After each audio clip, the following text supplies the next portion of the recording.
कराची से समुद्री तूफान का खतरा टल गया। तूफान बहिरा अरब में मौजूद है।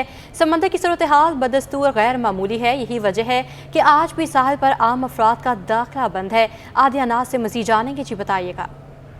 बिल्कुल, समंदरी तूफ़ान बेपरजाए जिसके खदशात मौजूद थे कि पाकिस्तान की सिंध की साहिली पट्टी को टकरा सकता है, वो ख़तरा टल चुका है। क्योंकि रात के पहर जो है इंडियन गुजरात के साहिल से जो है ये तूफ़ान टकराया है और अब कराची की साहिली पट्टी को इससे जो ख़तरा था वो टल गया है। इस हवाले से महकमा मौसमियात का और PDMA का ये बताना है कि तकरीबन जो समंदरी तूफ़ान है वो कराची से आहिस्ता आहिस्ता दूर हो रहा है और अब 270 किलोमीटर की दूरी पर पहुँच गया। सुबह में ये तूफ़ान जो है 230 किलोमीटर की दूरी पर था और अब 270 किलोमीटर की दूरी पर है। इसी तरह केटी बंदर से तकरीबन जो है वो 200 किलोमीटर की दूरी पर है, जबकि ठट्टा से 180 किलोमीटर की दूरी पर है।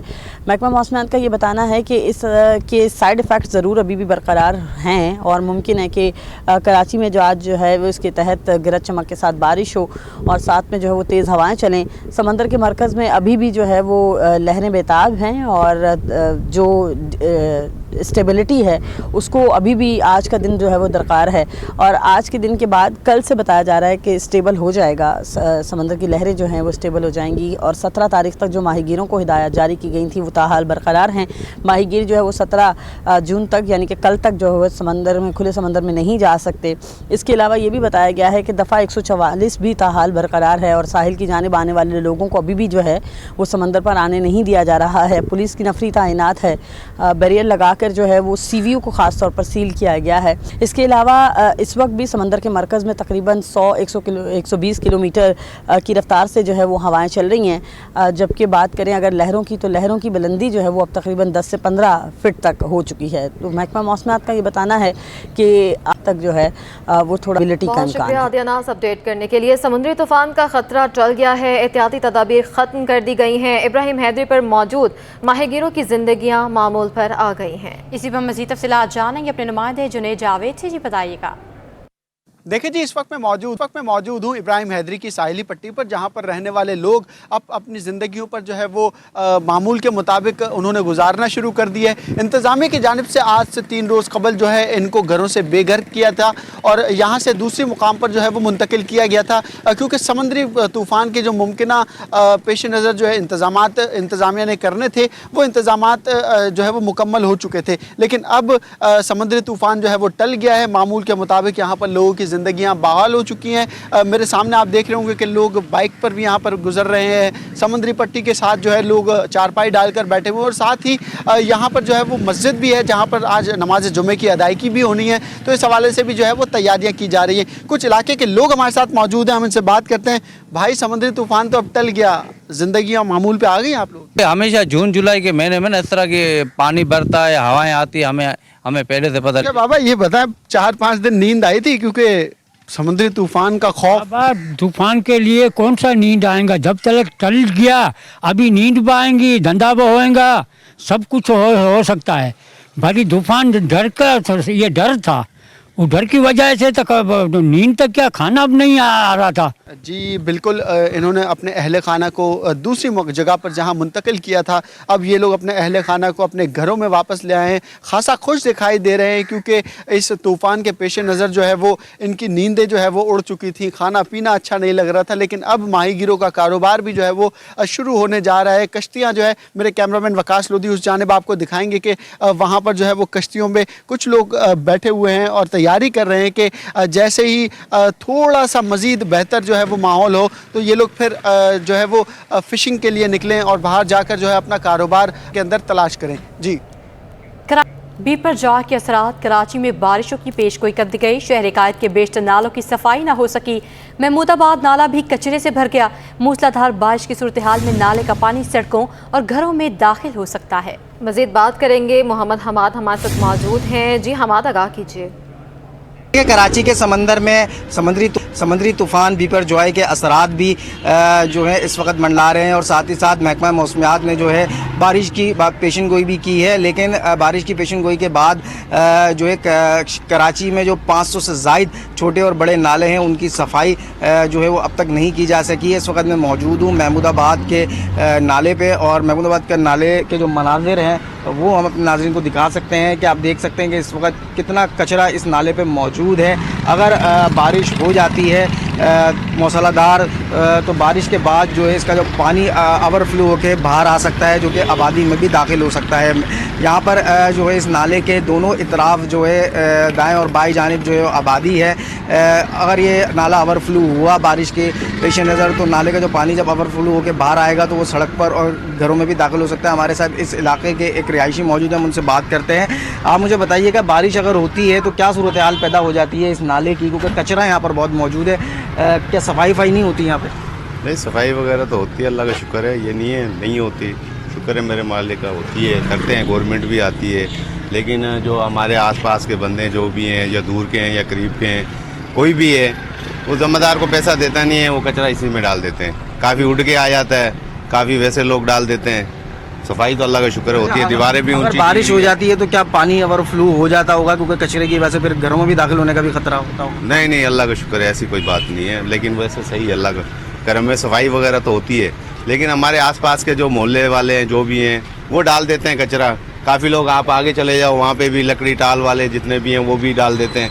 इनको चाहिए जिम्मेदार को पैसा दे दें, 200, 250, 150 रुपये, ये लाजमी इंसान को देना चाहिए। क्यों, ये हर बंदे पे फ़र्ज़ है 100-150 रुपये देना। वो भी जिम्मेदार भी हैं, अगले अपने काम करते हैं। लेकिन ये अब ये इतना देखो, आपके सामने इतना कचरा है, ये हम लोग ही करते हैं ना, और दूसरा तो कोई नहीं करता। कचरा भी आप देखो, दीवारें इतनी ऊंची ऊंची की हुई हैं, सब यानी कि एक मिसाल है, अगर ये ऊंची नहीं होती तो कचरा और ज़्यादा जाता। ठीक है, ये मसला है। देखिए बिल्कुल ही हमारे साथ इस इलाके के शहरी मौजूद हैं। इनका ये कहना है कि हर जो है 1.5 माह या 2 माह में जो है सफाई यहाँ पर की जाती है, इंतज़ामी की जानिब से मशीनें मंगा के कचरा निकाला जाता है। लेकिन इस वक्त कचरा जो है काफ़ी तादाद में मौजूद है। इसकी वजह ये है कि जो इलाके के लोग हैं वो खुद ही जो है यहाँ पर कचरा डालते हैं, जिसकी वजह से नाले में जो है हमें कचरा जो है काफ़ी तादाद में नज़र आ रहा है। हमने कुछ जगहों पे देखा कि वहाँ पे नालों की सफाई की जा रही है, कुछ मकामात ऐसे हैं जहाँ पर नालों की सफाई नहीं की जा रही। अगर वहाँ पर जो है अगर तेज़ बारिश हो जाती है तो वहाँ पे अगर लू होते हैं तो नालों का जो पानी जो है वो सड़कों पर और घरों में भी दाखिल होने का खतरा है। शुक्रिया अपडेट करने के लिए। कराची में बारिशों की पेशगोई के बाद सूबाई डिजास्टर मैनेजमेंट अथॉरिटी मुतहरिक हो गई है। बारिश की सूरत में सड़कों से पानी की निकासियाब के लिए भारी मशीनरी तैयार कर ली गई है। मशीनरी इमरजेंसी में फाल की जाएगी। तफसीलात बता रहे हैं जवाद आसिफ। जी बिल्कुल, समंदरी तूफ़ान बिपरजॉय के बायस कराची में बारिशों की पेशगोई की गई है, जिसके बाद provincial disaster management authority Sindh PDMA जो है वो मुतहरिक हो चुकी है और शहर में बारिशों की सूरत में उन्होंने भारी मशीनरी जो है वो तलब कर ली है और तैयार कर ली है। मेरा कैमरामैन उस्मान इस वक्त आपको दिखाए कि हम PDMA के ऑफिस में मौजूद हैं और यहाँ पर जो है ये भारी मशीनरी रेन एमरजेंसी की सूरत में जो है वो तैयार की हुई है, जो कि पानी की नक्कासी आपका काम करेंगी अगर सड़कों पर पानी जमा होता है या अर्बन फ्लडिंग होती है। और ये जो मशीनरी है ये 3 फुट पानी तक में जो है वो अपना काम करती है और सड़कों से पानी निकालने में जो है वो मददगार साबित होती है। इस वक्त इस ऑफिस के बाहर जो है वो 5 रिज़र्व मशीनें ये रखी हुई हैं जो रेन एमरजेंसी की सूरत में जो है फ़ाल की जाएंगी और अपना काम करेंगे। इसके अलावा भी शहर के मुख्तलिफ़ इलाकों में जो है वो भारी मशीनरी भेज दी गई है। और अगर जिस तरीके से आज और कल जो है कराची में तेज़ बारिशों का जो है वो इम्कान बताया जा रहा है, तो अगर बारिश होती है और बादल बरसते हैं तो ये जो रिज़र्व मशीनें हैं ये रेन एमरजेंसी की सूरत में फ़ौरी तौर पर शहर के मुख्तलिफ़ इलाकों में रवाना कर दी जाएंगी, ताकि सड़कों पर जो है वो हरगिज़ पानी ना जमा हो और शहरियों को किसी भी किस्म की मुश्किलात का सामना ना करना पड़े और जो ट्रैफिक की रकम वो भी बिल्कुल मुतासर ना हो। जी, अब आपको बताएं कि CEO वाटर बोर्ड की जानिब से सुपरिटेंडेंट इंजीनियर ताबिश रजा को एंटी थेफ्ट सेल का इंचार्ज तैनात कर दिया गया है। CEO वाटर बोर्ड की जानिब से ये इकदामात किए गए हैं। तफसीलात जानेंगे एहसन अब्बासी से। जी आगाह कीजिएगा। जी बिल्कुल, ताबिश रजा को कारकर्दगी की बुनियाद पर बताया जा रहा है कि एमडी वाटर बोर्ड की जानिब से एक दफ़ा फिर ATC एंटी थेफ्ट सेल का इंचार्ज तैनात किया गया है। शहर में माजी में जब इनकी पोस्टिंग रही है तो शहर भर में पानी चोरों के खिलाफ जो है वो ताबड़तोड़ कार्रवाइयाँ रिकॉर्ड की गई हैं, जिसके पेश नज़र मौसम गर्मा में बढ़ती हुई वारदातों के बाइस जो है ये फैसला किया गया है, जिसमें engineer Syed Salahuddin MD water board जो है उनकी जानिब से जो है वो अहकाम जारी किए गए। उनकी हिदायत पे ताबिश रजा को दोबारा से जो है वाटर बोर्ड का जो सेल है एंटी थेफ्ट सेल उसमें जो है इंचार्ज की हैसियत से तैनात किया गया है। ईस्ट बी के सुपरिटेंडेंट इंजीनियर भी जो है वो ताबिश रजा हैं, जिनको ये इजाफी चार्ज जो है वो दिया गया ताकि शहर भर में पानी चोरों का खात्मा जो है वो मुमकिन हो सके। जी, बहुत शुक्रिया एहसन अब्बासी अपडेट करने के लिए। तमाम जमातों के साथ मिलकर कराची की खिदमत करेंगे। सईद करनी की हाफिज नईमुर रहमान को शहर की बेहतरी के लिए साथ चलने की पेशकश। कहते हैं कि कराची के 13 टाउन्स में पीपल्स पार्टी के चेयरमैन, डिप्टी चेयरमैन मुंतखब हुए। मुंतखब नुमाइंदे कराची के शहरियों के एतमाद पर पूरा उतरेंगे और मसाइल हल करेंगे। हम पर अरकान खरीदने, हब से बेजा में रखने का इल्ज़ाम लगाया गया। हाफिज नईम को 30 वोट नहीं पड़े, इसके जिम्मेदार हम तो नहीं, अपने वोटर्स को लाना जमात इस्लामी PTI की जिम्मेदारी थी।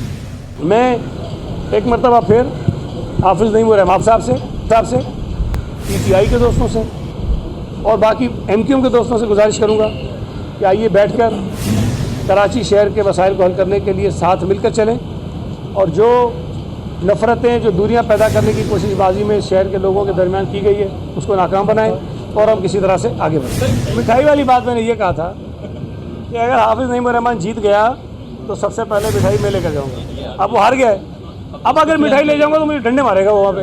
लिहाजा मिठाई जो लेके जाना बनती नहीं है, लेकिन अगर वो आ जाएंगे तो हम उनको खिला देंगे। अब जो 30 अफराद नहीं थे, तो फिर कह रहा हूँ कि उनकी जिम्मेदारी हमारी नहीं थी कि हम उनको पूरा करें। हाँ, मैंने माना है और मैं आज भी मानता हूँ, इस पूरी कैंपेन के दौरान मैंने PTI के कई लोगों से मुलाकातें की हैं, हमारे और दोस्तों ने भी की होगी, और उन लोगों ने, PTI के मेंबर्स ने मेरी गुजारिश पर, मेरी दरख्वास्त पर पीपल्स पार्टी को वोट देने से इनकार किया। मेरी बात उन्होंने नहीं मानी। कुछ लोगों ने ये कहा कि हम हाफिज नईमुर रहमान को वोट देंगे और जिनसे मेरी मुलाकात है